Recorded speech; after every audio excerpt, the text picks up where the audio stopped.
नमस्कार दोस्तों, मैं मिसेस राज आपका स्वागत करती हूँ मेरे यूट्यूब चैनल पर। आज हम इस वीडियो में भीष्म साहनी जी की कहानी चीफ की दावत, इस कहानी की जो मूल कथा है उसे पढ़ेंगे। उसे पढ़ने से पहले मैंने पिछले वीडियो में धुलाई वाली एक टोकरी भर मिट्टी, सिक्का बदल गया, पिता, ऐसी कहानियों पर इतनी कहानियों के वीडियो बनाए हैं और वो भी मूल कथा के साथ, तो आप उसे भी देख लीजिएगा। तो चलिए शुरू करते हैं। आज मिस्टर श्यामनाथ के घर चीफ की दावत थी। श्यामनाथ और उनकी धर्मपत्नी को पसीना पोंछने की फुर्सत न थी। पत्नी ड्रेसिंग गाउन पहने, उलझे हुए बालों का जूड़ा बनाए, मुंह पर फैली हुई सुर्खी और पाउडर को मले, और मिस्टर श्यामनाथ सिगरेट पर सिगरेट फूंकते हुए चीज़ों की फेहरिस्त हाथ में थामे एक कमरे से दूसरे कमरे में आ जा रहे थे। आखिर 5 बजते बजते तैयारी मुकम्मल होने लगी। कुर्सियाँ, मेज, तिपाइयाँ, नैपकिन, फूल सब बरामदे में पहुँच गए। ड्रिंक्स का इंतज़ाम बैठ के कर दिया गया। अब घर का फालतू सामान अलमारियों के पीछे और पलंगों के नीचे छिपाया जाने लगा। तभी श्यामनाथ के सामने सहसा एक अड़चन खड़ी हो गई। माँ का क्या होगा, इस बात की ओर न उनका और न उनकी कुशल गृहिणी का ध्यान गया था। मिस्टर श्यामनाथ श्रीमती की ओर घूमकर अंग्रेजी में बोले, माँ का क्या होगा। श्रीमती काम करते करते ठहर गई और थोड़ी देर तक सोचने के बाद बोली, इन्हें पिछवाड़े इनकी सहेली के घर भेज दो। रात भर बेशक वही रहे, कल आ जाए। श्यामनाथ सिगारेट मुंह में रख के सिकुड़ी आंखों से श्रीमती के चेहरे की ओर देखते हुए पल भर सोचते रहे। फिर सिर हिलाकर बोले, नहीं, मैं नहीं चाहता कि उस बुढ़िया का आना जाना यहाँ फिर से शुरू हो। पहले ही बड़ी मुश्किल से बंद किया था। माँ से कहे कि जल्दी ही खाना खा के शाम को ही अपनी कोठरी में चली जाए। मेहमान कहीं 8 बजे आएंगे, इससे पहले ही अपने काम से निपट ले। सुझाव ठीक था, दोनों को पसंद आया, मगर फिर सहसा श्रीमती बोल उठी।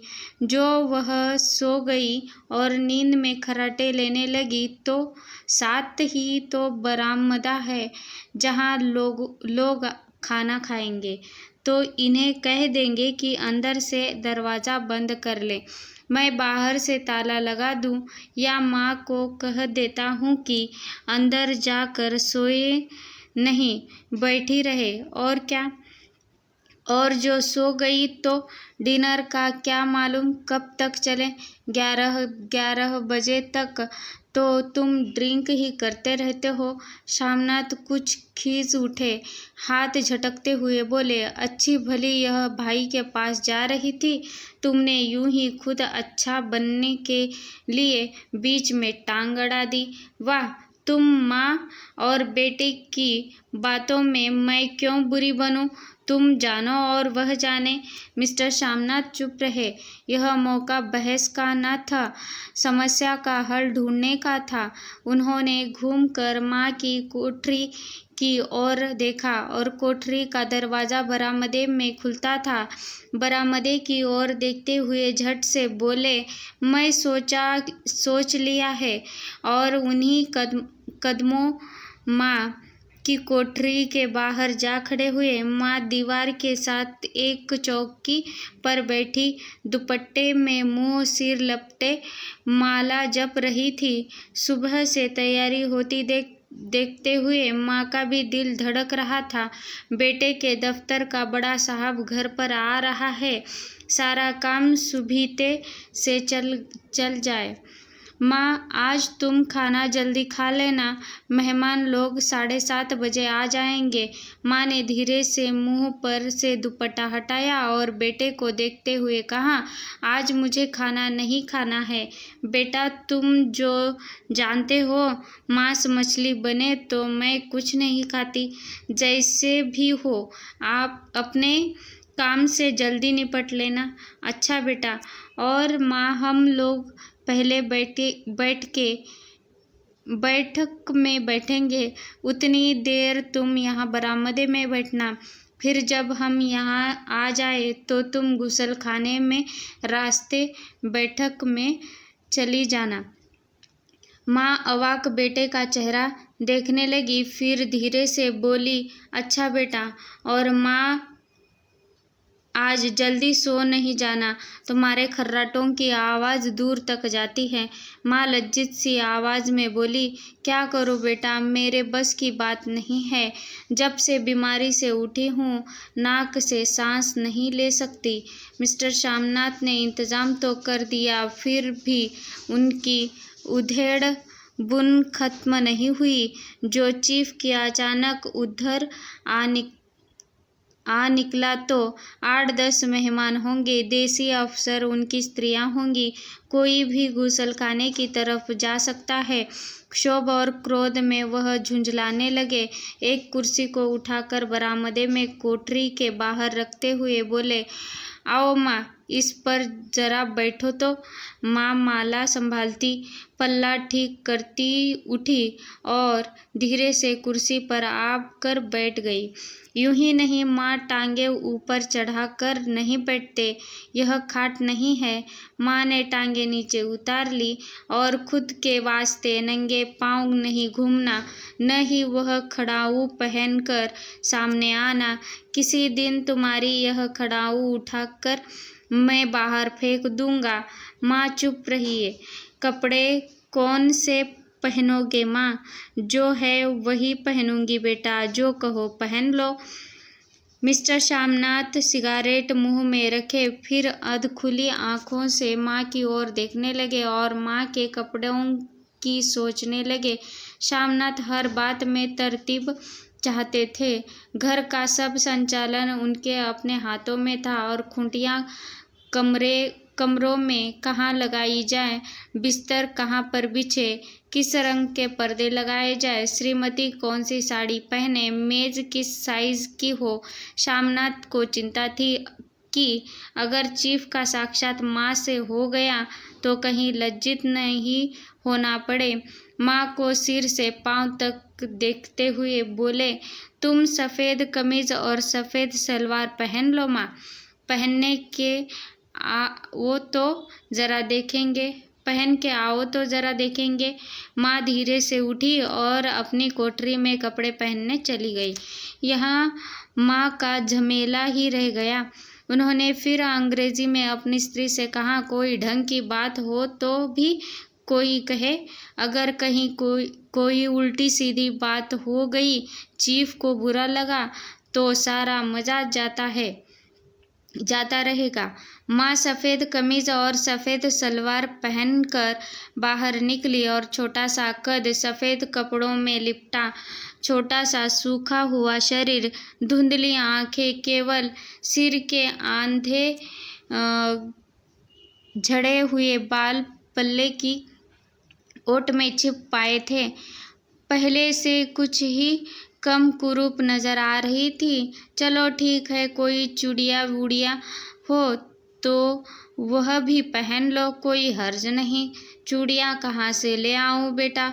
तुम तो जानते हो सब जेवर तुम्हारी पढ़ाई में बिक गए। यह क्या श्यामनाथ को तीर की तरह लगा। तिनक कर बोले, यह कौन सा राग छेड़ दिया माँ? सीधा कह दो नहीं है जेवर बस। इससे पढ़ाई वढ़ाई का क्या ताल्लुक है? जो जेवर बिका तो कुछ बन कर ही आया हूँ, निरा लंडूरा तो नहीं लौटा आया।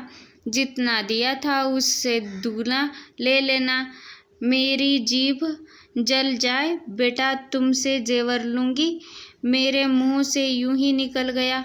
जो होते तो लाख बार पहनती। 5:30 बज चुके थे और अभी मिस्टर शामनाथ को खुद भी नहा धो कर तैयार होना था। श्रीमती कब की अपने कमरे में जा चुकी थी। शामनाथ जाते हुए एक बार फिर माँ को हिदायत करते गए, माँ, रोज की तरह गुमसुम बन के नहीं बैठी रहना। अगर साहब इधर से आ निकले और कोई बात पूछे तो ठीक तरीके से बात का जवाब देना।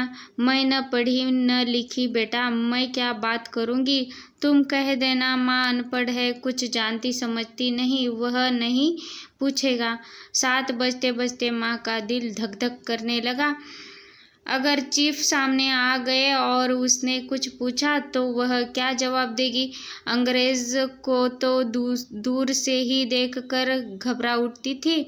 यह तो अमेरिकी है, न मालूम क्या पूछे। मैं क्या कहूँगी। माँ का जी चाहा कि चुपचाप पिछवाड़े विधवा सहेली के घर चली जाए, मगर बेटे के हुक्म को कैसे टाल सकती थी। चुपचाप कुर्सी पर से टांगे लटकाए वही बैठी रही। एक कामयाब पार्टी वह है जिससे ड्रिंक कामयाबी से चल जाए। शामनाथ की पार्टी सफलता के शिखर चूमने लगी। वार्तालाप उसी रो में बह रहा था जिस रो में गिलास भरे जा रहे थे।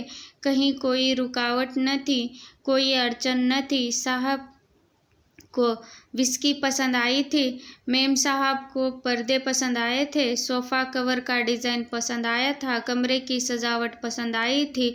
इससे बढ़कर क्या चाहिए। साहब तो ड्रिंक के दूसरे दौर में ही चुटकुले और कहानियाँ कहने लग गए थे। दफ्तर में जितना रौब रखते थे, यहाँ पर उतने ही दोस्त परवर हो गए थे। और उनकी स्त्री काला गाउन पहने, गले में सफ़ेद मोतियों का हार सेट और पाउडर की महक से ओत-प्रोत कमरे में बैठी सभी देसी स्त्रियों की आराधना का केंद्र बनी हुई थी। बात बात पर हंसती, बात बात पर सिर हिलाती और शामनाथ की स्त्री से तो ऐसे बातें कर रही थी जैसे उनकी पुरानी सहेली हो। और इसी रो में पीते पिलाते 10:30 बज गए। वक्त गुजरते पता ही न चला। आखिर सब लोग अपने अपने गिलासों में से आखिरी घूंट पीकर खाना खाने के लिए उठे और बैठक से बाहर निकले।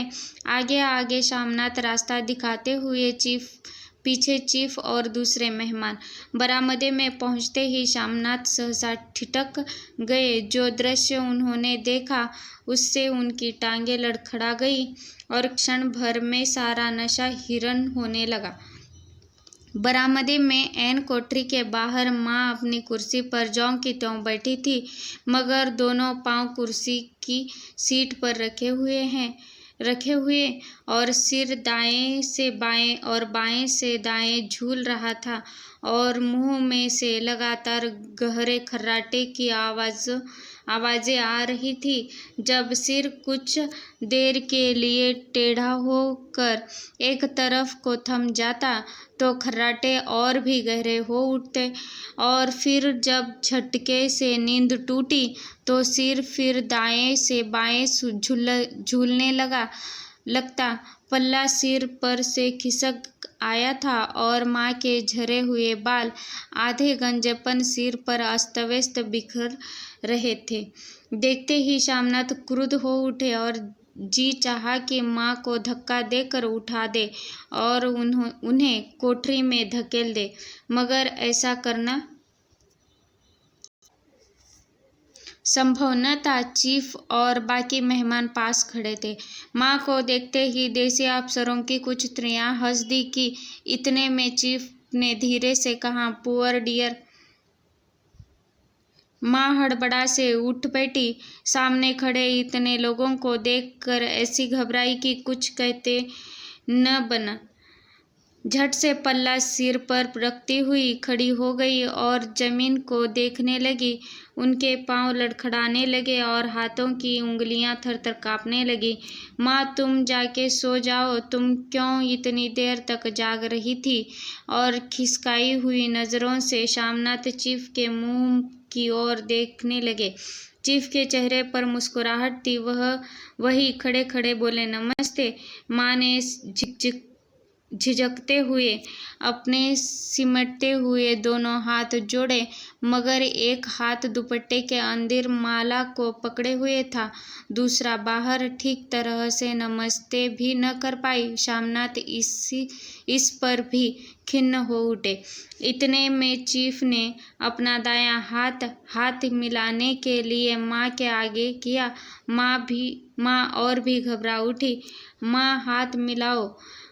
पर हाथ कैसे मिलाती? दाएं हाथ में तो माला थी। घबराहट में माँ ने बायां हाथ ही साहब के दाएं हाथ में रख दिया। शामनाथ दिल ही दिल में जल उठे। देसी अफसरों की स्त्रियां खिलखिलाकर हंस पड़ी। यूं नहीं माँ, तुम तो जानती हो दायां हाथ मिलाया जाता है, दायां हाथ मिलाओ।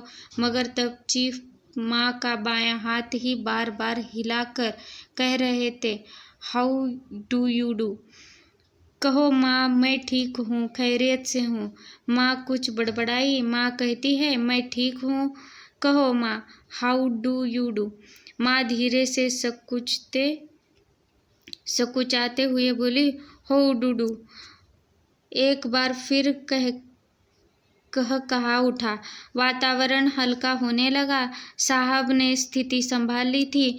लोग हंसने चहकने लगे थे। शामनाथ के मन का क्षोभ भी कुछ कम होने लगा था। साहब अपने हाथों में माँ का हाथ अब भी पकड़े हुए थे और माँ सिकुड़ी जा रही थी। साहब के मुंह से शराब की बू आ रही थी।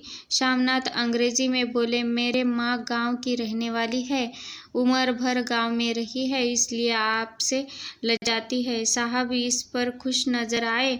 बोले, सच? मुझे गांव के लोग बहुत पसंद है। तब तो तुम्हारी माँ गांव के गीत और नाच भी जानती होंगी। चीफ खुशी से सिर हिलाते हुए माँ को टकटकी बांधे देखने लगे। माँ, साहब कहते हैं, कोई गाना सुनो, कोई पुराना गीत तुम्हें तो कितनी ही याद होंगे। माँ धीरे से बोली, मैं क्या गाऊंगी बेटा, मैंने कब गाया है। वाह माँ, मेहमान का कहाँ भी तो कोई टालता है। साहब ने इतना रीझ से कहा है, नहीं गाओगी तो साहब बुरा मानेंगे। मैं क्या गाऊं बेटा, मुझे क्या आता है। वाह, कोई बढ़िया टप्पे सुना दो, दो पत्तर अनारा दे। देसी अफसर उनकी स्त्रियों ने इस सुझाव पर तालियां पीटी। माँ कभी दीन दृष्टि से बेटे के चेहरे को देखती, कभी पास खड़ी हुई बहू के चेहरे को। इतने में बेटे ने गंभीर आदेश भरे लिहाज में कहा, माँ, इसके बाद हाँ या ना सवाल ही न उठता था। माँ बैठ गई और क्षीण दुर्बल लरजती आवाज में एक पुराना विवाह का गीत गाने लगी। हरियाणी माए, हरियाणी बहने, हरिया ते भागी भरिया है। देसी स्त्रियां खिलखिला के हंस उठी। 3 पंक्तियां गा के माँ चुप हो गई। बरमदा तालियों से गूंज उठा। साहब तालियां पीटना बंद ही न कर रहे थे। शामनाथ की खीज प्रसन्नता और गर्व में बदल उठी थी। माँ ने पार्टी में नया रंग भर दिया था। तालियां थमने पर साहब बोले, पंजाब के गांव की दस्तकारी क्या है। शामनाथ खुशी में झूम रहे थे। बोले, ओ बहुत कुछ साहब, मैं आपको एक सेट उन चीज़ों का भेंट करूँगा, आपको उन्हें देख कर खुश होंगे।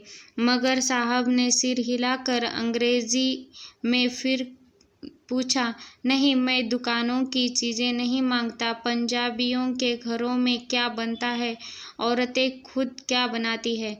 शामनाथ कुछ सोचते हुए बोले, लड़कियां गुड़ियां बनाती है और फुलकारियां बनाती है। फुलकारी क्या? शामनाथ फुलकारी का मतलब समझाने की असफल चेष्टा करने के बाद माँ को बोले, क्यों माँ, कोई पुरानी फुलकारी घर में है? माँ चुपचाप अंदर गई और अपनी पुरानी फुलकारी उठा लाई। साहब बड़ी रुचि से फुलकारी देखने लगे। पुरानी फुलकारी थी, जगह जगह से उसके धागे टूट रहे थे और कपड़ा फटने लगा था। साहब की रुचि को देखकर शामनाथ बोले, यह फटी हुई है साहब, मैं आपको नई बनवा दूंगा। माँ बना देगी। क्यों माँ? साहब को फुलकारी बहुत पसंद है, इन्हें ऐसी ही एक फुलकारी बना दोगी ना? माँ चुप रही, फिर डरते डरते धीरे से बोली, अब मेरी नज़र कहाँ है बेटा, बूढ़ी आंखें क्या देखेगी? मगर माँ का वाक्य बीच में ही तोड़ते हुए शामनाथ साहब को बोले, वह जरूर बना देगी, आप उसे देख कर खुश होंगे।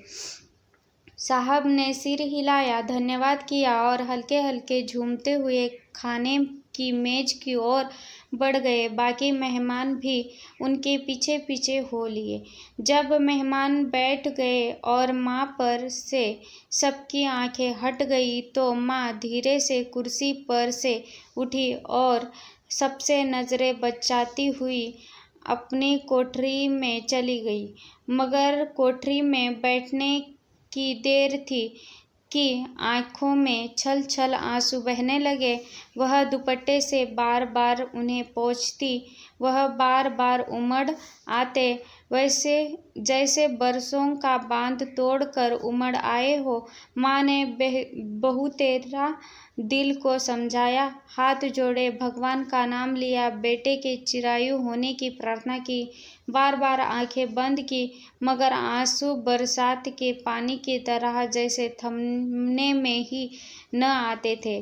आधी रात का वक्त होगा। मेहमान खाना खाकर एक एक करके जा चुके थे और माँ दीवार से सट कर बैठी, आंखें फाड़ दीवार को देखे जा रही थी। घर के वातावरण में तनाव ढीला पड़ चुका था। मोहल्ले में निस्तब्ध शामनाथ के घर की छा चुकी थी। केवल रसोई में प्लेटों के खनकने की आवाज़ आ रही थी।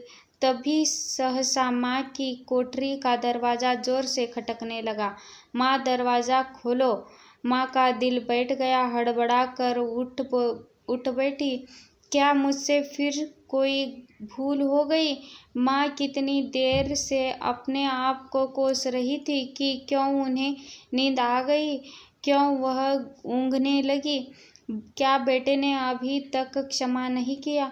माँ उठी और कांपते हाथों से दरवाज़ा खोल दिया। दरवाज़ा खुलते ही शामनाथ झूमते हुए आगे बढ़ आया और माँ को आलिंगन में भर लिया। ओ मम्मी, तुमने तो आज रंग ला दिया। साहब तुमसे इतना खुश हुआ कि क्या कहूँ। ओ मम्मी, ओ मम्मी। माँ की छोटी सी काया सिमट कर बेटे के आलिंगन में छिप गई। माँ की आंखों में फिर आंसू आ गए। उन्हें पोंछती हुई धीरे धीरे से बोली, बेटा तुम मुझे हरिद्वार भेज दो, मैं कब से कह रही हूँ। शामनाथ का झूमना सहसा बंद हो गया और उनकी परेशानी पर फिर तनाव के बल पड़ने लगे। उनकी बाहें माँ के शरीर पर से हट आई। क्या कहा माँ? यह कौन सा राग तुमने फिर छेड़ दिया? शामनाथ का क्रोध बढ़ने लगा था। बोलते गए, तुम मुझे बदनाम करना चाहती हो ताकि दुनिया कहे कि बेटा माँ को अपने पास नहीं रख सकता। नहीं बेटा, अब तुम अपनी बहू के साथ जैसा मन चाहे रहो। मैंने अपना ख्वाब पहन लिया, अब यहाँ क्या करूँगी? जो थोड़े दिन जिंदगानी के बाकी है, भगवान का नाम लूँगी। तुम मुझे हरिद्वार भेज दो। तुम चली जाओगी तो फुलकारी कौन बनाएगा? साहब से तुम्हारे सामने ही फुलकारी देने का इकरार किया है। माँ, मेरी आंखें अब नहीं है बेटा जो फुलकारी बना सको। तुम कहीं और से बनवा लो, बनी बनाई ले लो। माँ, तुम मुझे धोखा देके यूं चली जाओगी, मेरा बनता काम बिगाड़ोगी। जानती नहीं, साहब खुश होगा, मुझे तरक्की मिलेगी। माँ चुप हो गई, फिर बेटे के मुंह की ओर देखती हुई बोली, क्या तेरी तरक्की होगी? क्या साहब तेरी तरक्की कर देगा? क्या उसने कुछ कहा है? कहा नहीं, मगर देखती नहीं कितना खुश गया है। कहता था जब तेरी माँ फुलकारी बनना शुरू करेगी तो मैं देखने आऊँगा कि कैसे बनाती है। जो साहब खुश हो गया तो मुझे इससे बड़ी नौकरी भी मिल सकती है। मैं बड़ा अफसर बन सकता हूँ। माँ के चेहरे का रंग बदलने लगा। धीरे धीरे उनकी झुर्रियाँ भर मुँह खिलने लगा। आँखों में हल्की हल्की चमक आने लगी। तो तेरी तरक्की होगी बेटा। तरक्की यूं ही हो जाएगी। साहब को खुश रखूँगा तो कुछ करेगा, वरना उसकी खिदमत करने वाले और थोड़े हैं तो मैं बना दूंगी। बेटा जैसे बन पड़ेगा बना दूंगी। और माँ दिल ही दिल में फिर बेटे के उज्जवल भविष्य की कामनाएं करने लगी। और मिस्टर श्यामनाथ अब सो जाओ माँ कहते हुए तनिक लड़खड़ाते हुए अपने कमरे की ओर घूम गए। तो देखिए इस प्रकार यह कहानी समाप्त हो चुकी है। तो अगली कहानी तक धन्यवाद दोस्तों। पढ़ाई कीजिए मन लगाकर। अगर आप मेरे वीडियो को देख रहे हो तो प्लीज़ इसे डाउनलोड कीजिए, सब्सक्राइब कीजिए, शेयर कीजिए और बेल आइकन को दबाना मत भूलिए, क्योंकि जो भी स्टडी के रिलेटेड वीडियो मैं बनाऊंगी उसका नोटिफिकेशन आपको टाइम टू टाइम मिल जाए। बाय बाय, धन्यवाद। चलो।